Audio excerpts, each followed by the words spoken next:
नमस्कार प्रिय छात्रों, मैं आपका हिंदी अध्यापक एस गौंडी। तो हमने पिछले पीरियड में सुजान भगत पाठ का चौथा भाग अध्ययन किया था। तो आज के दिन हम सुजान भगत इस पाठ का पांचवा भाग अध्ययन करेंगे।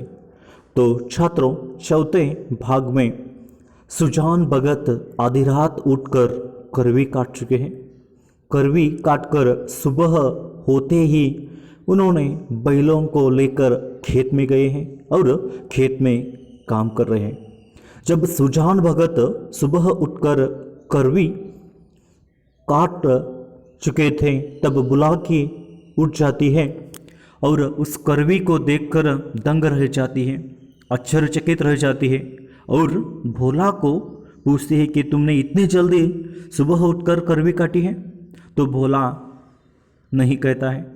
फिर शंकर काटा होगा ऐसे कह देता है। तो शंकर को भी पूछते हैं तो शंकर भी मैं नहीं उठा हूँ ऐसे कह देता है। तो उसके बाद आखिर में उन्हें पता चलता है कि सुजान भगत ने ही रात को उठकर करवी काटी है और सुजान भगत खेतों में जाकर काम करने लगा है। तो उसी समय यहाँ पर अन्य किसानों के साथ जब भोला खेत में जाता है तब आधा खेत सुजान भगत जोत चुका था। तो दोपहर होते ही भोला बैलों को खोलकर वापस आ जाता है, पर सुजान भगत यहाँ पर थकान का नाम ही नहीं लेते।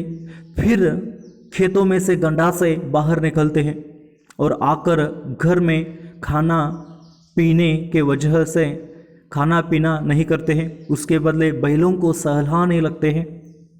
तो बैलों को सहलाते हैं और कुछ देर बाद फिर से खेत में काम करने के लिए चले जाते हैं। लेकिन सुजान उस समय उठ नहीं पाता है, मड़ैया में बैठे बैठे सो जाता है। तो अब छात्रों, आगे का जो पांचवा भाग है अब हम देखेंगे।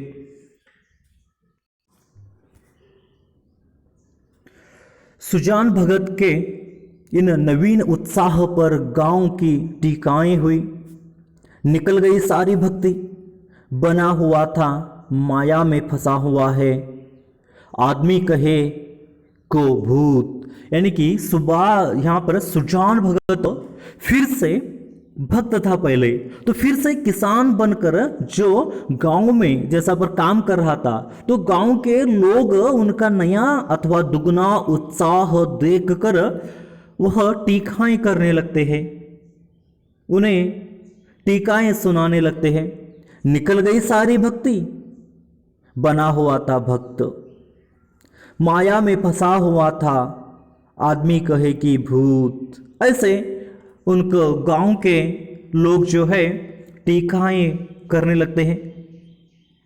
मगर भगत जी के द्वार पर अब फिर साधु संत आसन जमाए देखे जाते हैं। यानी कि जब सुजान भक्त था तब उनके पास देने के लिए कुछ नहीं था, लेकिन जब से सुजान भगत खेतों में जाकर काम करने लगा है तब से क्या हो गया है, सुजान के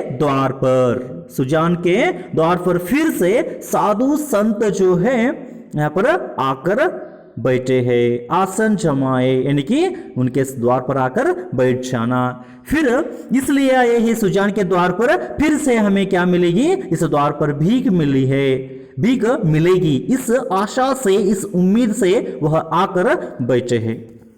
उनका आदर सम्मान होता है। अब कि उसकी खेती ने सोना उगल दिया, यानी कि अब भिक्षुकों का भी आदर सम्मान होता है। अब कि उसकी खेती में सोना उगल रहा है, यानी कि फिर से अच्छी सी खूबसूरत सी फसल आ रही है। बखारी में अनाज रखने की जगह नहीं मिली, यानी कि जो धान्य रखने का गोदाम होता है, जो स्थल होता है, उसमें अनाज यानी कि धान्य जैसा पर रखने की जगह नहीं है। इतना अनाज उनके खेतों में आ गया है। फिर से जिस खेत में 5 मन मुश्किल से होता था, उसी खेत में अब 10 की मन की उपज हुई है। यानी कि भोला और शंकर खेतों में रात भर काम करते थे, तब केवल सिर्फ कितने मन आते थे, 5 मन ही यहाँ पर खेत में उपजाऊ होता था, लेकिन फिर से सुजान जब से काम करने लगे 10 मन उपज हुई है, यानी कि उनसे दुगनी उपज यहाँ पर अब हुई है। यानी कि सुजान भगत के हाथों का कमाल, उनके काम करने का तरीका ही ऐसा था। चैत का महीना यानी कि अप्रैल में का महीना, यहाँ पर खलिहानों में सतयुग का राज था। जगह जगह अनाज के ढेरे लगे हुए थे। तो चैत का महीना यानी कि फसल काटने का जो दिन आता है वह, तो अब क्या हो गया, यानी कि चैत का महीना है तो खेतों में सतयुग आया है, सतयुग का राज है, यानी कि फसल काटी जाने लगी है, जगह जगह अनाज के ढेर लगे हुए हैं। यही समय है जब कृषकों को भी थोड़ी देर के लिए अपना जीवन सफल मालूम होता है, क्योंकि अब क्या हो जाता है, यानी कि यहाँ पर घर में धान्य आने लगते हैं, घर में अनाज आने लगते हैं, इसलिए यहाँ पर किसानों को क्या लगता है, मैं सफल मालूम होने लगता है, जीवन अच्छा मालूम होने लगता है। और जब गर्व से उनका हृदय उछलने लगता है, और क्या हो जाता है, गर्व से, उत्साह से, उमंग से, उल्लास से उनका हृदय जो है उछलने लगता है, कूदने लगता है, खुशी हो जाती है उन्हें, खुशी के मारे उनका दिल उछलने लगता है। सुजान भगत टोकरों में अनाज भर भर कर देते थे, और दोनों लड़के टोकरे भर भर कर लेकर घर में अनाज रखाते थे। यानी कि इतनी फसल आ चुकी है, घर में इतना दाना अथवा अनाज आ चुका है कि सुजान भगत टोकरे भर भर कर अनाज दे रहे हैं, और दोनों लड़के यहां पर उन सारे टोकरों को भरकर क्या कर रहे हैं, घर में अनाज रख रहे हैं। कितने ही भाट और भिक्षुक भगत जी को घेरे हुए थे। यानी कि जब भगत जी काम कर रहे हैं, फिर से भाट भिक्षुक आ गए, भीख मांगने वाले आ गए हैं, और सुजान भगत को घेरे हुए हैं कि मुझे भीख देंगे ऐसे सोचकर। उनमें वह भिक्षुक भी था जो आज से 8 महीने पहले भगत के द्वार से निराश होकर लौट गया था। यानी कि उन बहुत सारे भिक्षुक सुजान भगत को घेरे हुए हैं। तो उन सारे भिक्षुकों के बीच में और एक भिक्षुक था। कौन भिक्षुक? जो 8 महीने पहले सुजान के द्वार पर आकर भीख मांग के वापस खाली हाथ निराश होकर गया था ना, लौट गया था, वह भिक्षुक आज उन भिक्षुकों में भी मौजूद है। खुशी के मारे मुझे आज कुछ मिलेगा, इस वजह से यहाँ पर आ चुका है वह। तो सहसा भगत ने उस भिक्षुक से पूछा, क्यों बाबा, आज कहां कहां चक्कर लगा आए? तो सहसा यानी कि अचानक ओमिनम्बे, तो सहसा उस भिक्षुक को पूछ लेते हैं कि क्यों बाबा, आज कहां कहां चक्कर लगाए, यानी कि आज कहां कहां जाकर भीख मांग कर आए हो, ऐसे उन्हें पूछ लेते हैं। तो भिक्षुक जवाब में कहता है, अभी तो कहीं नहीं गया भगत जी, पहले तुम्हारे पास आया हूं, तो मैंने भिक्षा कहीं नहीं मांगी, आज तुम्हारे यानी कि आपके घर को ही आया हूं पहले, ऐसे कह देता है। तो भगत, अच्छा, तुम्हारे सामने यह ढेर है, जिसमें से जितना अनाज उठा कर ले जा सको ले जाओ। भिक्षुक ने क्षुब्ध नेत्रों से ढेर को देखकर कहा, जितना अपने हाथ से उठाकर दे दोगे उतना ही लूंगा। तो यहां पर अपने आंखों से, क्षुब्ध आंखों से यहां पर क्या हो जाता है, यानी कि यहां पर ढेर की ओर एक तरफ देखता है भिक्षुक, और जितना अपने हाथ से उठाकर दे दोगे उतना ही लूंगा, ऐसे यहाँ पर सुजान भगत से भिक्षुक कह देता है। भगत, नहीं, तुमसे जितना उठ सके उठा लो, यानी कि तुम्हें जितना लेकर जाना है ले जाओ, ऐसे सुजान कह देते हैं। तो भिक्षुक के पास एक चादर थी, उसने कोई 10 सेर अनाज उसमें भरा और उठाने लगा। संकोच के मारे और अधिक भरने का साहस न हुआ, तो यहाँ पर सुजान भगत के यहाँ पर उस भिक्षुक के पास क्या है, एक चादर है। तो उस चादर में उन्होंने क्या किया है, अनाज उसमें भर लिया है और भर कर यहाँ पर उठाकर ले जाने लगे, क्योंकि संकोच के मारे अधिक भरने का उसे साहस नहीं हुआ, यानी कि संकोच के मारे, डर के मारे उसमें अधिक भरने का उनको साहस नहीं होता है, धैर्य नहीं होता है। क्यों?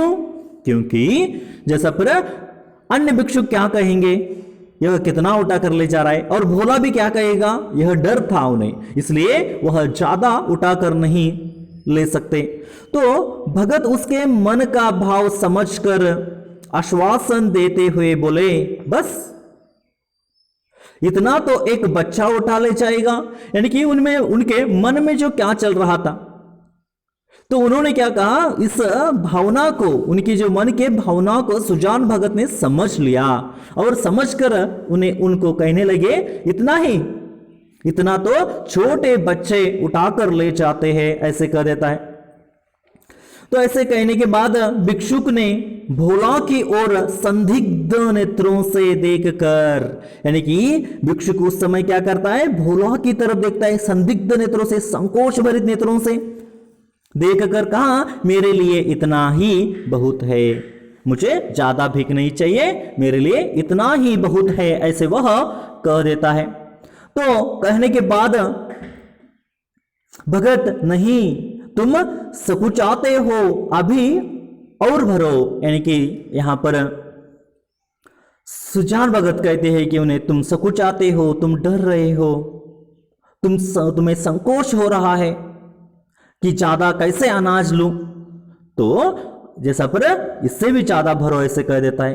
तो भिक्षुक ने एक पसेरी अनाज और भरा और फिर भोला की ओर संशक दृष्टि से देखने लगा, यानी कि यहां पर एक पसेरी मुठ्ठिगे ಅಂತ ಹೇಳ್ತೇವೆ ನಾವು। सो एक पसेरी अनाज उन्होंने क्या किया, उसमें डाल लिया और भोला की ओर संशय दृष्टि से यहां पर देखने लगा। क्यों देख रहा था भोला की तरफ, कि जैसे पर फिर से भोला आकर, जब पहले भोला आकर छबड़ी छीन ली थी, तो फिर से इतना क्यों लेकर जा रहे हो, ऐसे कहकर सारी चादर, जैसा पर चादर और अनाज लिया, तो इस कारण यहां पर संशक दृष्टि से, संकोच भर मन से उनके तरफ देखता है। तो भगत कहता है, उनकी ओर क्या देखते हो बाबा जी, मैं जो कहता हूं वह करो, तुमसे जितना उठाया जा सके उठा लो, तो उनकी तरफ मत देखो। बाबा यहां पर सुजान कहते हैं, भोला की तरफ मत देखो, तुम्हें जितना लेकर जाना है उठा कर ले चलो, ऐसे कह देते हैं। तो भिक्षुक डर रहा था कि कहीं उसने अनाज भर लिया और भोला ने गठरी न उठाने दी तो कितनी भद्द होगी, और भिक्षुकों को हंसने का अवसर मिल जाएगा। अब यही कहेंगे कि भिक्षुक कितना लोभी है, उसे और अनाज भरने की हिम्मत नहीं पड़ी। तो यहां पर भिक्षुक सकुचा रहा है, संकोच में आ गया है कि यहां पर अगर उन्होंने गठरी में ज्यादा भर लिया और भोला ने उनको गठरी उठाने नहीं दी तो उनकी भद्द हो जाएगी, यानी कि उनका अपमान हो जाएगा, और भिक्षुकों को, अन्य भिक्षुक जो वहां पर मौजूद थे, उनको हंसने का मौका मिलेगा, उन्हें मजाक उड़ाने का मौका मिलेगा। सब यही कहेंगे कि भिक्षुक कितना लोभी है, कितना जैसा पर उनकी आशा है, ऐसे कहेंगे। तो उसे और अनाज भरने की जैसा पर हिम्मत नहीं होती है, ज्यादा अनाज भरने का साहस नहीं होता है, धैर्य नहीं होता है। तब सुजान भगत ने चादर लेकर उसमें अनाज भरा और गठरी बांध कर बोले, इसे उठा ले जाओ। तो फिर से गठरी अपने पास खींचकर सुजान भगत ने उसमें बहुत सारा अनाज भर लेते हैं और गठरी बांध देते हैं और ले चलो उठाकर, ऐसे कह देते हैं। तो भिक्षुक, बाबा इतना मुझसे न उठ सकेगा, यानी कि जितना अनाज बांध चुके हैं इतना मुझसे उठाकर नहीं ले जा सकेगा, ऐसे वह कह देता है। तो भगत, अरे इतना भी ना उठा सकेगा, बहुत होगा तो मन भर, भला जोर तो लगा कर देखूं, उठा सकते हो या नहीं।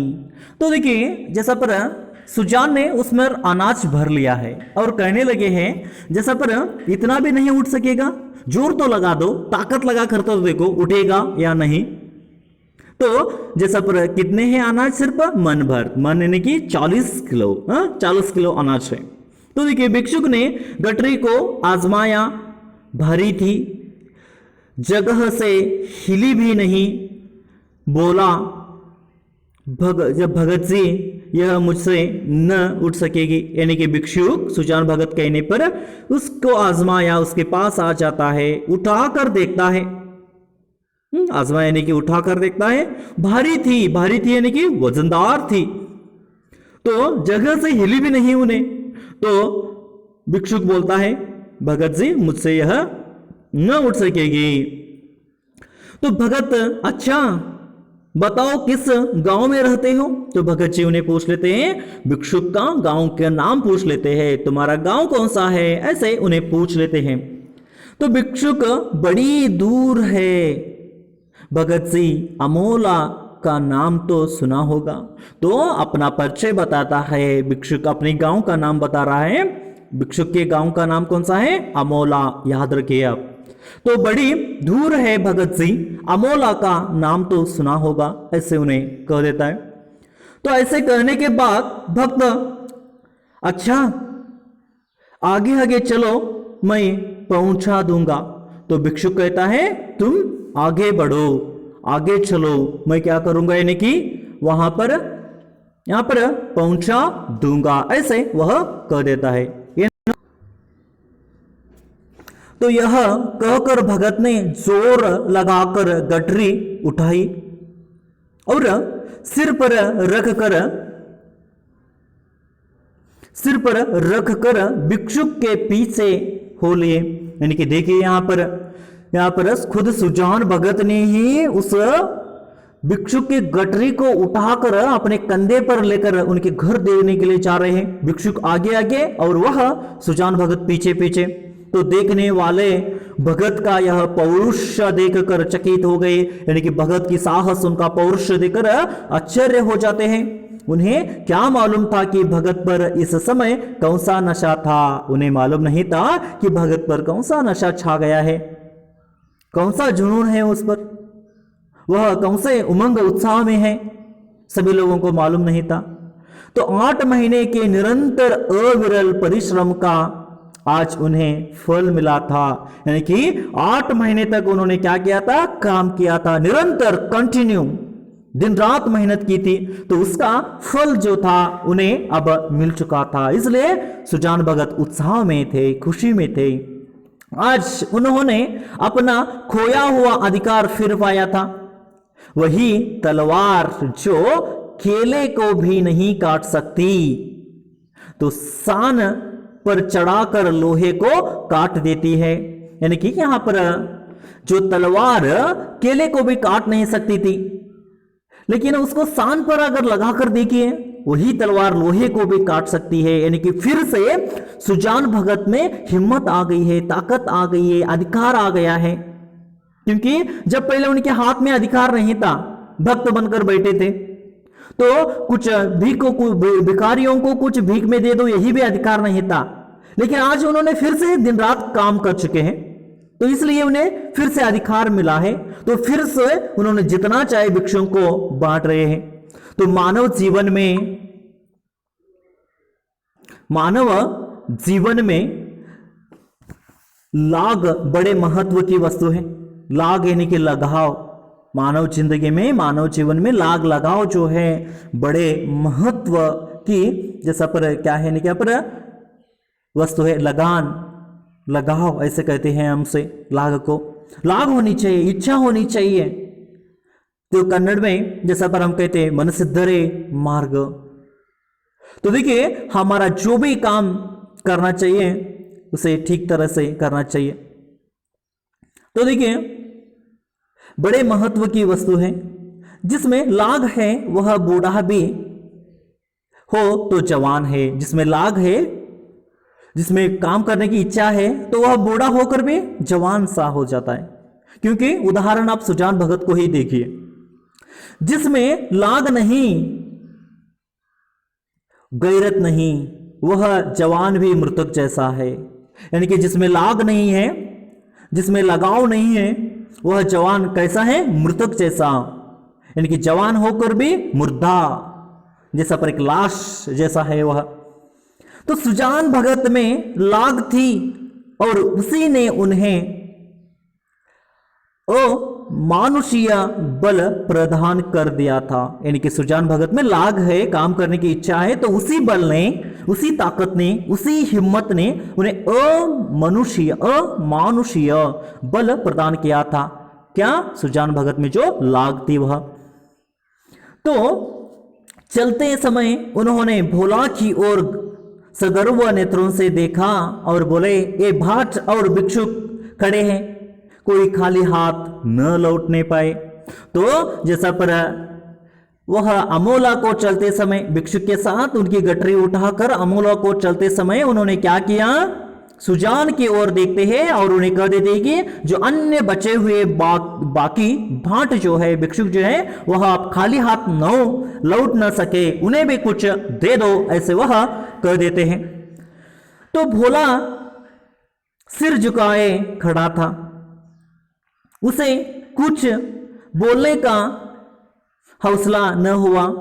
वृद्ध पिता ने उसे परास्त कर दिया था। तो इस पिताजी के बातों को सुनते हुए सिर झुकाए हुए भोला खड़ा था। उसे पिता के सामने कुछ बोलने के लिए हौसला, ताकत अथवा धैर्य नहीं था। वृद्ध पिता के सामने, बूढ़े पिता के सामने जवान बेटा भी हार चुका था, क्योंकि उसमें लाग है सुजान भगत में, इस कारण, इस वजह से। तो देखिए छात्रों, इस पाठ से हम क्या सीखते हैं? यानी कि लाग होना चाहिए, जिंदगी में लगाव होना चाहिए, काम करने का साहस, हिम्मत भी होना चाहिए, परिश्रम होना चाहिए, कड़ी मेहनत करना चाहिए। तो इस पूरे पाठ के आधार पर परिश्रम के बारे में हम समझते हैं। जीवन में हमेशा के लिए परिश्रम कीजिए, तो आप अपने जीवन में सफल हो जाएंगे। आप अपने जीवन में सफल होकर आपका जो लक्ष्य है, उस लक्ष्य को प्राप्त कर सकेंगे। इस वजह से मेहनत जरूरी है जीवन में, मेहनत जिंदगी में आवश्यक है। तो देखिए यहां पर पहला पाठ आपको समाप्त हो जाता है यहां पर। तो इस पाठ में कुछ मुहावरे हैं, जाते जाते समय उन मुहावरे के और उनका अर्थ देखते जाएंगे। कंचन बरसना, आमदनी बढ़ाना, फूले न समाना, अत्यधिक खुश होना, मुंह की खाना, हार जाना, पत पानी बनना, सम्मान बढ़ाना, दम न लेना, कठिन परिश्रम करना, सीधी कमर करना, इस मुहावरे का अर्थ है आराम करना, तिनक जाना, इस मुहावरे का अर्थ है क्रोधित होना, नाम जगाना, इस मुहावरे का अर्थ है कीर्ति पाना।